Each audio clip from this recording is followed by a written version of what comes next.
I'm Venice Bautista and welcome to another edition of Kalingang Katribu Usapang Business. Today we are joined by Gourmet Sweets Laboratory owner to share with us the unique sweets and desserts perfect anytime and anywhere during these trying times. Please welcome Louise Alba-Lopez. Hi, Ms. Alba. Hello. Hi. How are you today? I'm doing great. Thank you for asking. Umuulan lang dito, pero Talaga po. carry. Okay, to start with, we'd like to know more about you. Who is Louise Lopez prior to founding Gourmet Sweets Laboratory? Is the Yes, I'm Miss. sorry. Yes, Miss Louise. I didn't hear the question. Oh, I'm okay. sorry. Who is Louise Lopez before founding the Gourmet Sweets Laboratory? Oh, okay.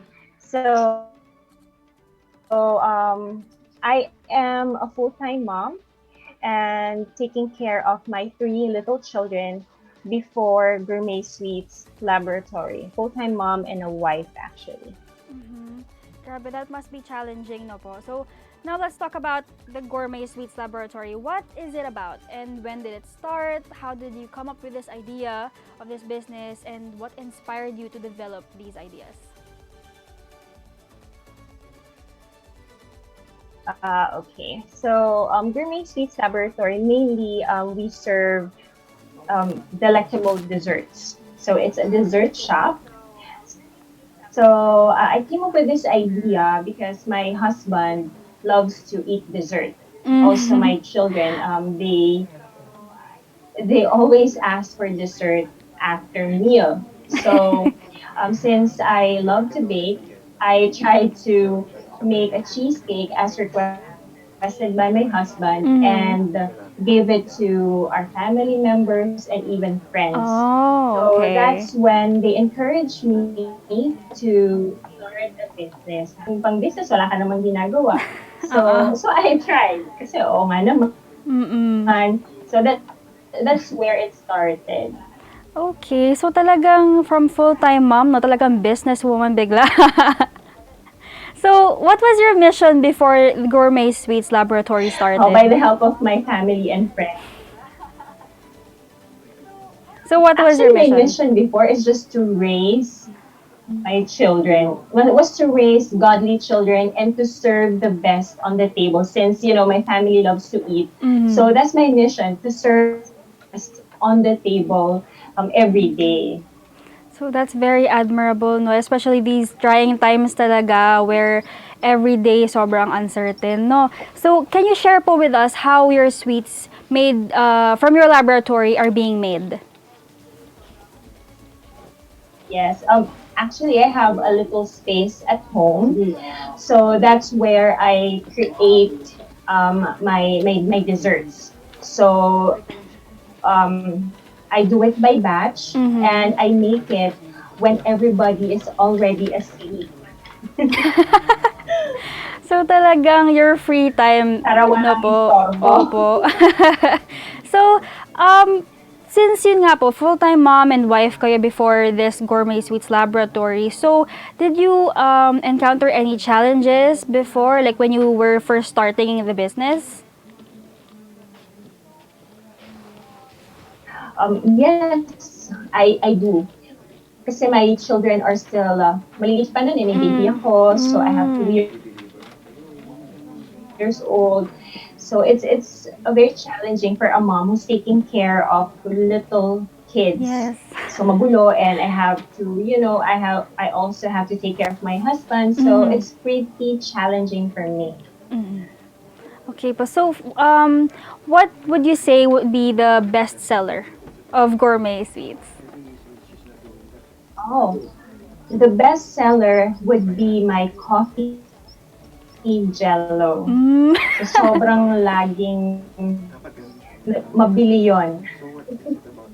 Yes, my Parang I coffee have to jello. try as a It's coffee my, kasi lover. una, mura siya. Yes, of course. Oh, and most of us are coffee lovers as well. So, ang daming may Perfect. gusto niyan. Uh, affordable na, hindi pa siya ganun katamis eh. So, ang daming nag-order niyan, really by batch. Do you have delivery po ba? I have Tok Tok as my partner for delivery. Okay. Yes, so, pero yung iba, they prefer it as Lala Move or Grab. Okay, so pwede naman I kahit deliver ano. it myself with the help of my husband. So, he drives Ah. Yes. Okay, that's nice naman at na your husband is also proactive in your business. Yes, it's very supportive. So In how everything I much? do, my husband is very supportive. Oh, that's very nice, 'di ba? Syempre, raising 3 little children, tapos, from that responsibility, biglang may business na. So you're gonna need talaga all the help you can get, and I'm glad that your husband is helping with it. So, may I ask lang po, how much itong coffee jelly natin? Kasi parang ako gusto ko mag-order.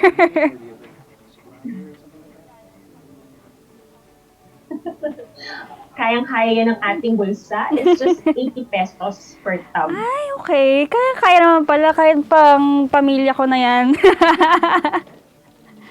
Kaya nga yung iba, binibili nila yan by batch, like five orders, Talagang affordable kasi po. 10 orders for the whole family. Kasi sabi nila, minsan yung isang tub, nabibitin pa sila. So they have to like order more. Oo. And stock Especially more. ngayon, no, Yeah, pag nasa bahay yun. lang, when you're bored, sometimes, kapag bored ka, you just wanna eat eh. Like, alam mo yun, punta ka sa ref, check it, and then close it. Tapos mamaya balik ka na naman kahit same lang naman. So, perfect yung coffee jelly doon. So, ikaw po talaga yung nag-bake, nagme-make ng lahat ng products nyo? Or do you have help? Yes, I do.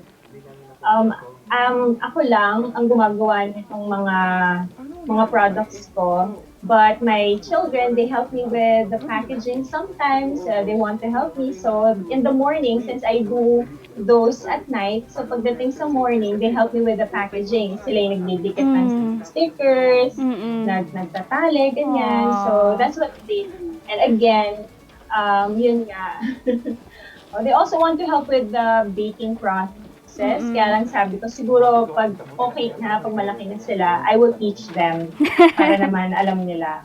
So, buti na lang po, no, even though na super like nag-transition talaga from a mother to a businesswoman, talagang hindi pa rin naalis yung quality time with the kids. They're still able to help you. No? That's pretty nice.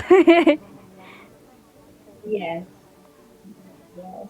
Kasi it's very important that you also develop your relationship with your children, lalo na habang nandun sila sa developing years. Oh, yes. You really have to do that as you have to be intentional in doing that. Kasi paglaki nila, syempre, minsan mo na lang sila makakasama. At least yung foundation, it will really start at home. Very important, the foundation.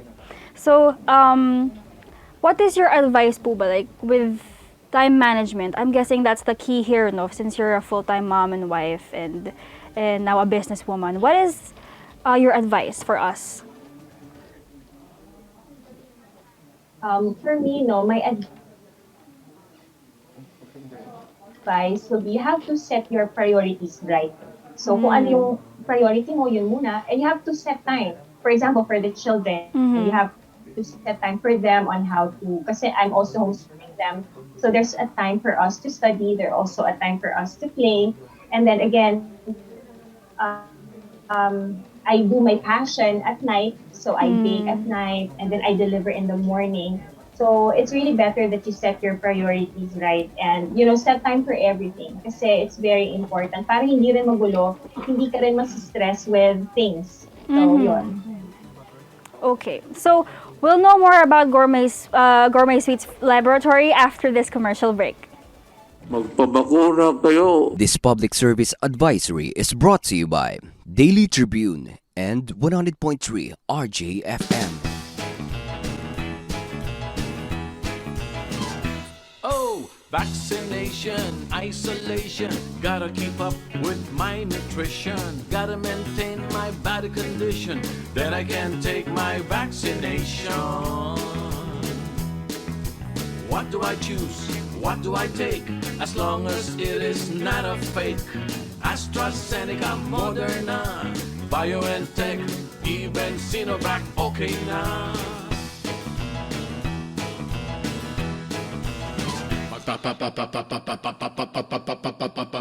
Babakuna ka ba? Babakuna ka ba? Babakuna ka ba? Babakuna ka ba? Babakuna ka ba? Babakuna ka ba?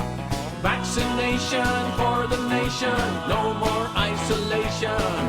With vaccination, babakuna ka ba? Babakuna ka ba? Babakuna ka ba? Babakuna ka ba? Babakuna ka ba? Babakuna ka ba? Babakuna ka ba? Paturok, paturok, paturok. This public service advisory is brought to you by Daily Tribune and 100.3 RJFM. Magpabakuna kayo.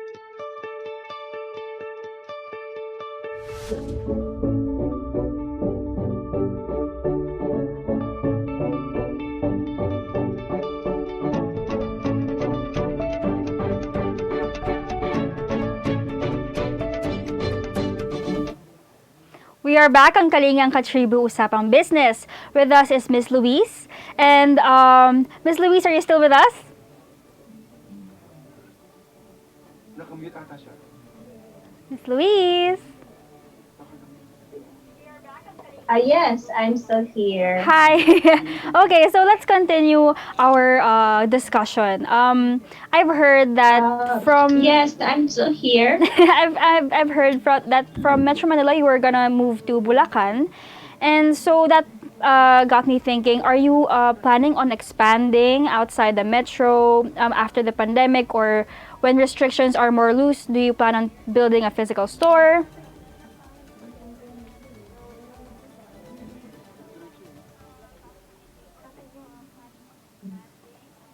Louise? About it. That when we relocated in Bulacan, we're going to open my own store. Yung pangarap ko, parang take-out counter for my Oh. dessert shop. That's so nice. So, Yes. um, But right now, I really want to concentrate. Yeah, but Naglalag siya. Is she done talking? I think so. yes, Miss Louise? yeah, so I really want, right now, I want to concentrate on growing my network and creating more products for the business until I open my takeout nook. Okay po.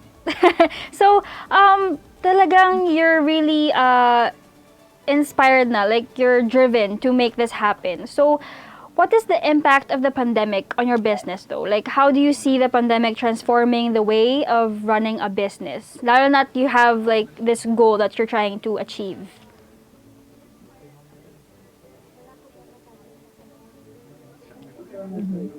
Okay, actually, I reopened my business in the pandemic, in this time of pandemic.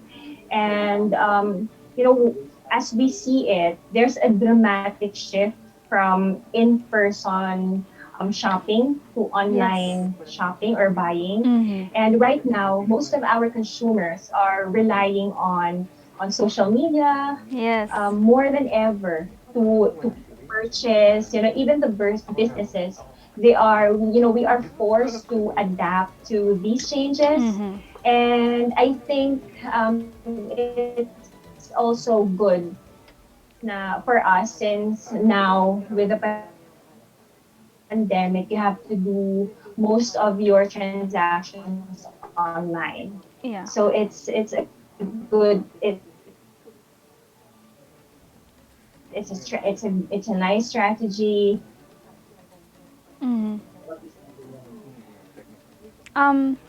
Could you repeat that last part, Miss Louise? Medyo nagkaroon lang po ng technical difficulties.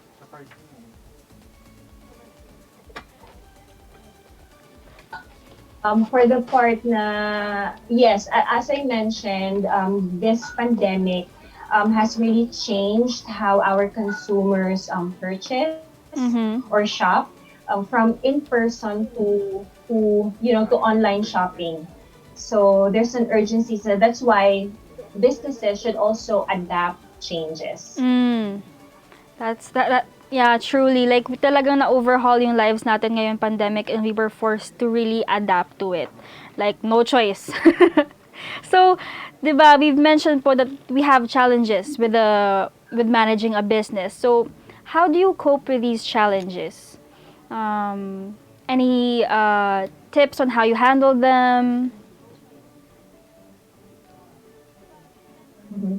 Okay, so yeah, there are really challenges in the business, but ang unang-una mong dapat gawin is really to pray.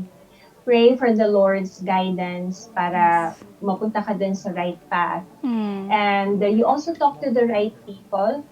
Talk to your husband, talk to your family, kasi they will give you advices din on how are you going to manage your business. And also, don't be afraid to try something new, to try something different, kasi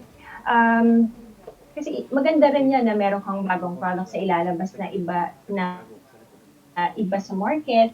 So baka yun yung maging ticket mo para makilala ka. So yun, don't dare to do something different for your business. Right. And so far we can see that that's really working out for you, no? So how would you describe po ba yung success nyo so far? Okay, right now, kasi I really started from zero. So walang kahit ano, I really force everyone to purchase or to buy. But ngayon, since my network is growing, so I'm really blessed that I'm having regular customers lalo na with coffee jelly, with my coffee jello, and even with my granola balls, with my granola bites. So, meron na tayong mga regular customers there. So I think, for me, it's already a success for me. Step by step lang until we reach to the point na talagang pwede na tayong mag-expand globally. Yes naman, globally. Sir, how do you envision yung future ng business? Like, how global are we talking about? Like, what do you plan on doing? Actually, I envision my business to be a successful business that continuously innovate and create products, bringing joy to every celebration and memories. So, I really wanted to bring that to every table, not just here in the metro, but outside. So everyone could also have a different experience when it comes to eating. So, as I'm understanding, like, you have the heart of serving din po, no? So, with that, do you have any message you'd like to share to our viewers right now? And to your customers, too? Yes. My message will be, again, do not be afraid to try something new, to try something different when you are doing a business. Kasi it will set you apart from others. So, and also, do not forget to seek guidance from the Lord in everything that you do. And you give back. You give back to the Lord, and you also give back to the community. That's very, very important. That's a really admirable message, Miss Louise. So, magbabalik po ang Kalingang Katribu sa after ng commercials.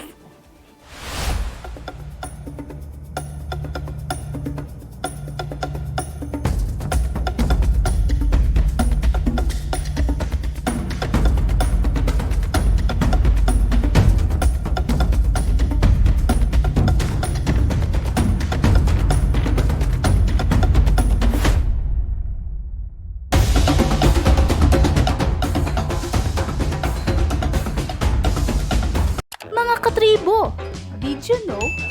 Ayon sa tala ng COMELEC ay mayroon ng humigit kumulang 61 million registered voters sa buong bansa. Ikaw, rehistrado ka na ba? Kung hindi pa, worry no more! Dahil narito ang 5 easy steps upang magparehistro. Step 1. I-install ang mobile app ng Comelec sa inyong smartphone gamit ang QR code na inyong nakikita sa screen. Step 2. Buksan ang app at i-click ang Get Started button, tsaka piliin ang type of application na iyong isasagawa. Step 3. Ilagay ang mga hinihinging personal information sa mga susunod na steps at kumpirmahin ito sa pamamagitan ng pag-click sa checkbox. Step 4. I-click ang Generate QR Code button at i-save ang code sa iyong smartphone. Step 5. Pumunta sa pinakamalapit na Comelec registration site at ipascan ang iyong QR code. Huwag mo rin kalilimutang magdala ng isang valid ID. O, di ba?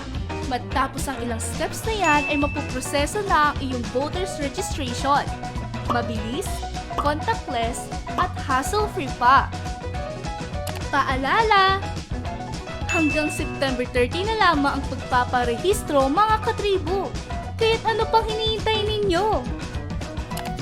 Magparehistro ka na at maging bahagi ng pagbabago sa susunod na halalan. Stay safe, mga katribu!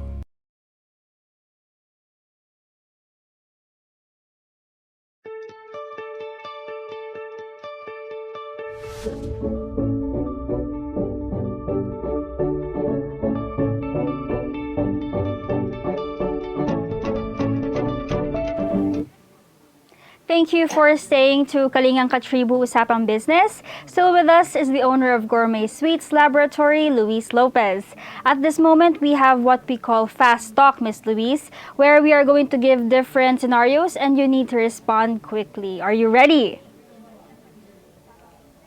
Yes, super ready.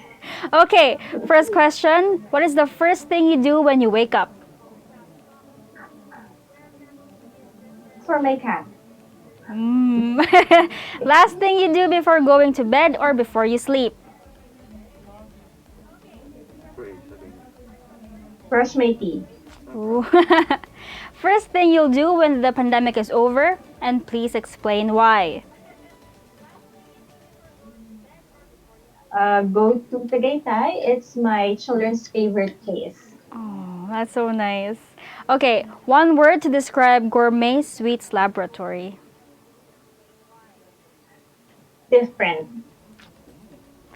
If you are the president of the country, what will you do for the business sectors affected by the pandemic?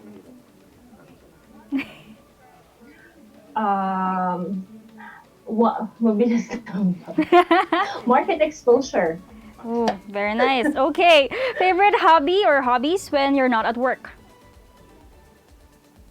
Doodle art. Oh, so talagang creative po kayo, no, Miss Louise? Yes. Okay, pa, so thank you so much for joining us today, Miss Louise. We greatly appreciate the time that you spent with us this afternoon to share to us your viewers, your mission, and your vision. So, balikan lang po natin yung sinabi nyo kanina about your vision with making more products for your customers. So, do you have any patikim sa amin kung anong plano nyong gawin for us? Ay, oo. Patikim ba to? Products, like what do you envision? Yes. I still plan to create and innovate products. Like, kasi with the, if you, kung napansin mo yung cookie tins, it is actually a chocolate chip cookie. So my children kasi, they love to eat chocolate chip cookies. And I want to be different from others eh. So I have friends, they also have businesses, they sell chocolate chip cookies. And for my business to be different and for my product to be different, I made it into cookie thing. So it's a chocolate chip cookie that we turned into a very thin and crisp cookie that we brought out to the market. So yeah. Yes, abangan namin yan, I'm Miss still Louise. thinking of, yes, of course. You were saying?